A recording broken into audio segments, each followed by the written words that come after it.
Pour un avenir meilleur et la santé de nos enfants, nous choisissons Kubaena Flash. Vite vite, miam miam. Actuellement disponible en format de 110 grammes. Vous présente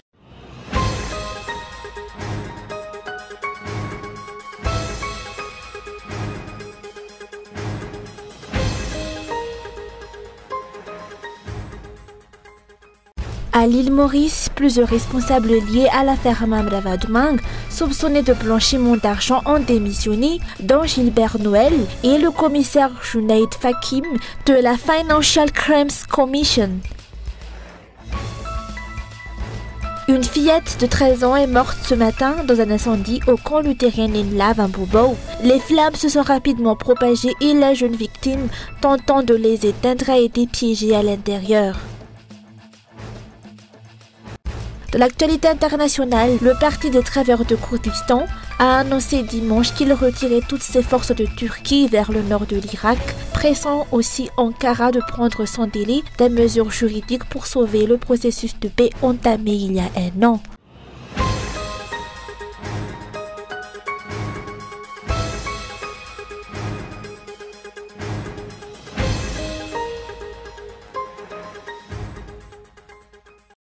L'affaire Mam Ravalomangue connaît de nouveaux rebondissements à l'île Maurice.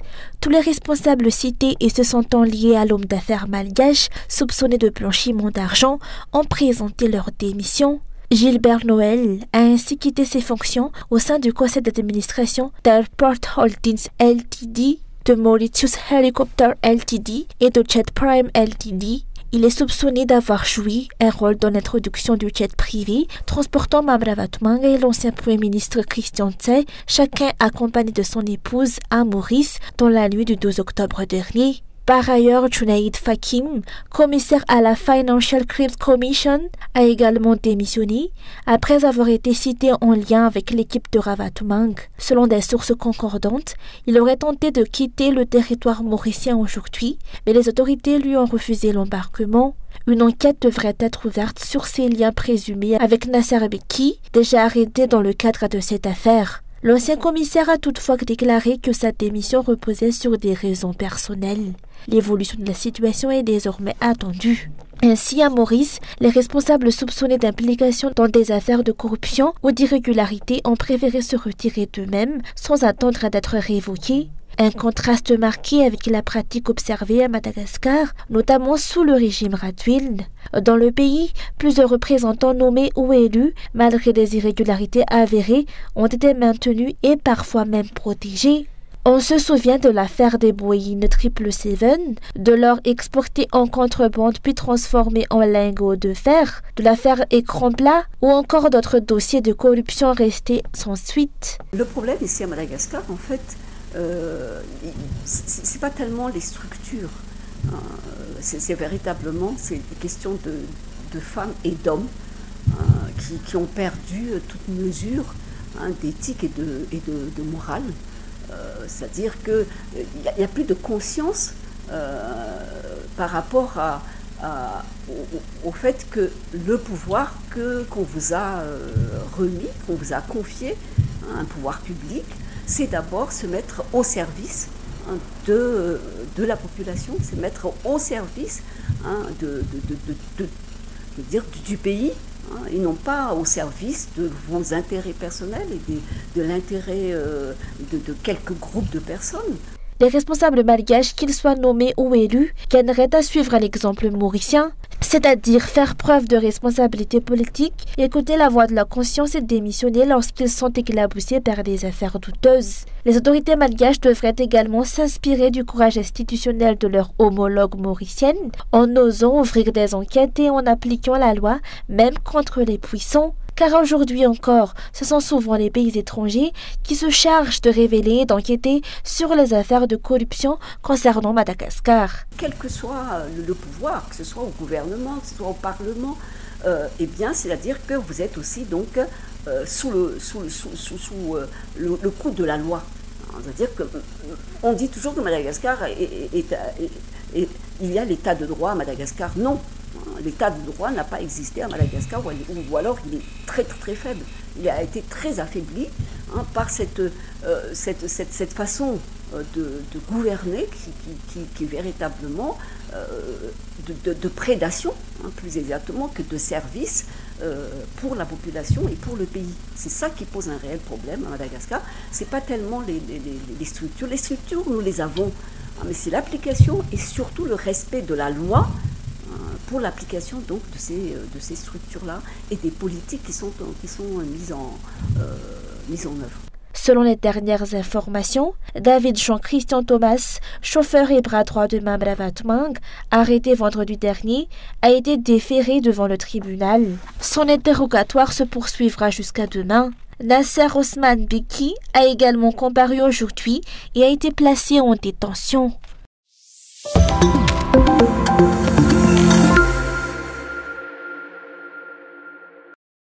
Une fillette de 13 ans a tragiquement perdu la vie ce matin dans l'incendie survenu au camp luthérien Minlav à Bombao. Selon les premières informations, le feu aurait pris à l'étage après que la jeune fille eut allumé un foyer.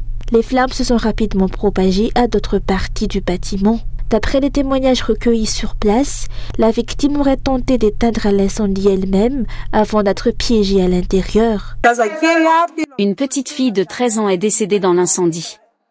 Le décès a été confirmé par le médecin-chef et son équipe. Ce sont les pompiers qui ont retrouvé la victime. Elle a essayé de s'échapper, mais n'a pas pu.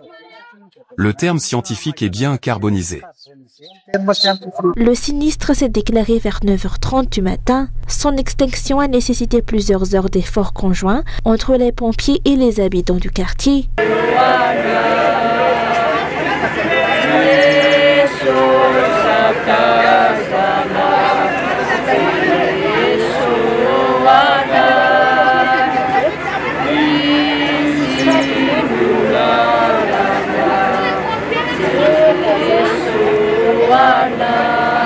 Par ailleurs, 7 personnes issues d'un même foyer à Taramasai ont été emmenées pour enquête auprès de la police nationale. Leur domicile serait à l'origine du grand incendie ayant ravagé plusieurs maisons hier. De nombreuses familles signent.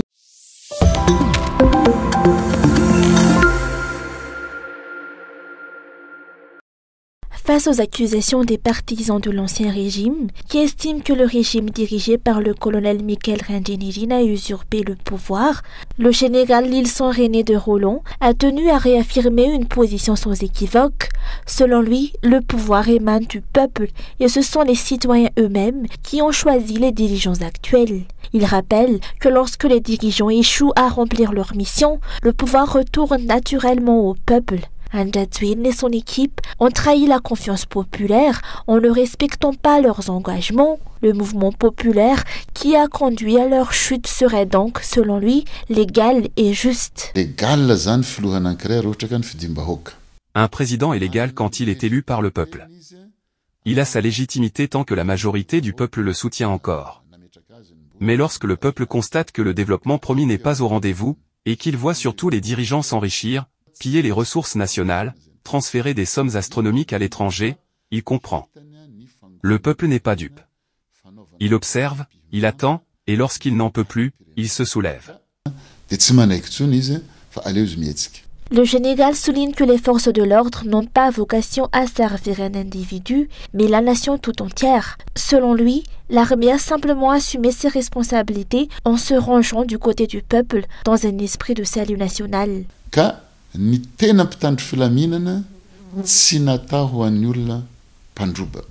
Les véritables forces de l'ordre ne pillent pas, ne profitent pas du peuple, n'en abusent pas. Même si les dirigeants sont élus, si les militaires constatent que le peuple se détourne d'eux et qu'un fossé s'installe, ils ne doivent pas attendre d'ordre.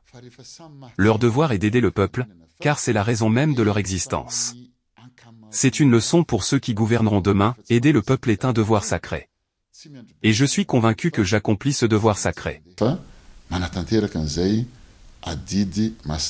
Le général Lilson estime enfin que la lutte populaire n'est pas un hasard, mais le fruit d'un profond mépris de la voix du peuple et d'une indifférence à la souffrance collective. Selon lui, ce mouvement est une lutte de libération, une aspiration au renouveau national. Il appelle ainsi à un engagement collectif pour consolider l'identité malgache et œuvrer ensemble pour le redressement et le développement du pays.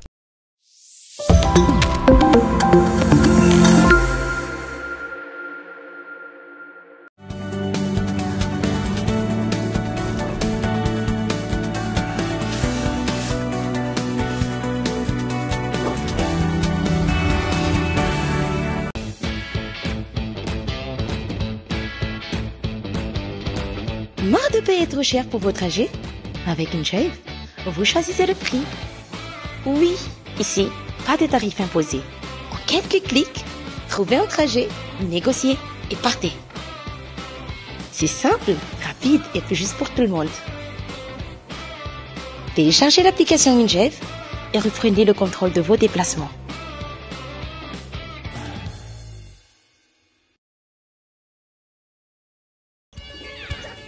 Faites attention les enfants.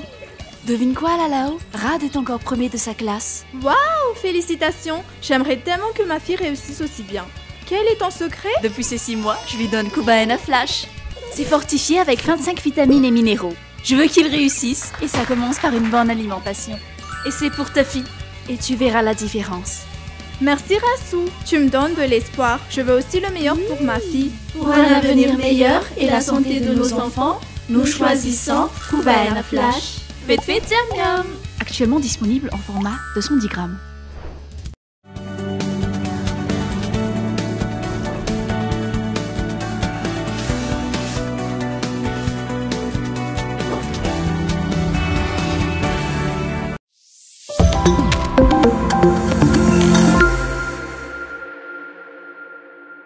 La mise en place du nouveau gouvernement doit s'accompagner d'une réflexion approfondie afin de stabiliser l'économie, le secteur social, la sécurité et les priorités nationales, a déclaré le président national du parti HVM.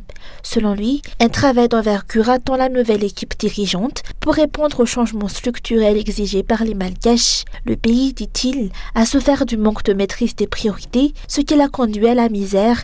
Il est temps de corriger cette dérive.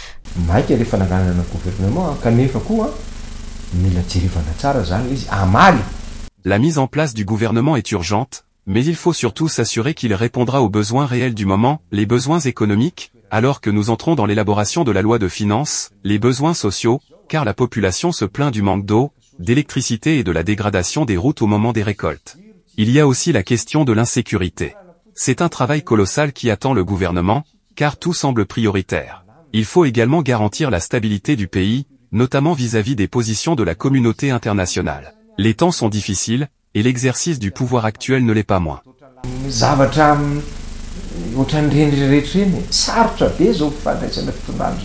Le parti HVM souligne que le pays a besoin d'un assainissement politique en profondeur et que le pouvoir judiciaire doit être laissé libre et indépendant dans l'exercice de ses fonctions. La formation du gouvernement, ajoute Rivra Coutvau, doit constituer une véritable feuille de route pour les réformes structurelles et la consolidation de l'état de droit afin d'éviter les erreurs du régime précédent, notamment l'oppression du peuple.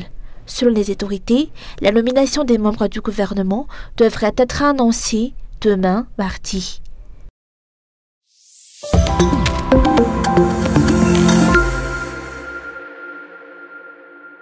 Les habitants de Nosbé exigent la restitution des terres qui, selon eux, leur ont été illégalement confisquées par les anciens dirigeants. Convaincus que la terre appartient au peuple, ils ont organisé une marche de revendication pour réclamer que ces terres reviennent à leurs véritables propriétaires. D'après leurs témoignages, certains partisans de l'ancien régime continueraient à vendre des terrains en secret malgré la chute du pouvoir précédent.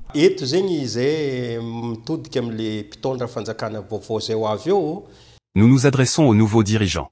Même si le régime précédent a été renversé, certains de ses collaborateurs sont encore en liberté, ils abusent et continuent de s'accaparer des terres.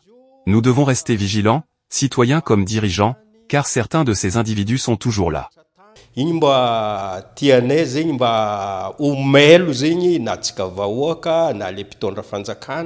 manifestants demandent également au nouveau régime de mener une enquête approfondie sur les affaires foncières concernant Nusakati et Nusmitiu et d'envoyer des représentants sur place pour constater la situation de leurs propres yeux. Nous voulons la continuité de l'État et une véritable enquête sur la situation à Nusmitiu et à Nusakati. Il ne faut pas laisser les choses se faire alors que la population locale exprime ses inquiétudes. Nous souhaitons que les nouveaux dirigeants viennent sur place et dialoguent directement avec les habitants, qui restent inquiets malgré le changement de régime. Les paysans et petits pêcheurs rejoignent ce mouvement de contestation, notamment ceux qui vivent de la culture d'Ilang-Ilang, emblème économique et touristique de Nouzbé. Ils affirment qu'ils ne cesseront pas leur mobilisation tant que leurs revendications ne seront pas entendues.